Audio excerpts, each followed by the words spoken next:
விவசாயிகளை ஏமாற்றி ஓட்டுகளை பெற்றுவிட்டு விவசாயிகளை மறந்த அரசு திமுக என்று இபிஎஸ் குற்றச்சாட்டு.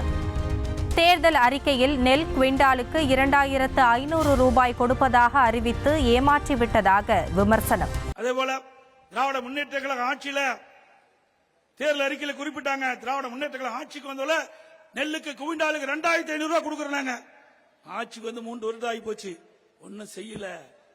மக்களை ஏமாற்றி விவசாயிகளை ஏமாற்றி வாக்குகளை பெற்று ஆட்சிக்கு வந்த பிறகு விவசாயிகளை மறந்த அரசாங்கம் விடியா திமுக அரசாங்கம். விவசாயிகளை ஏமாற்றி ஓட்டுகளை பெற்றுவிட்டு விவசாயிகளை மறந்த அரசு திமுக என்று இபிஎஸ் குற்றச்சாட்டு.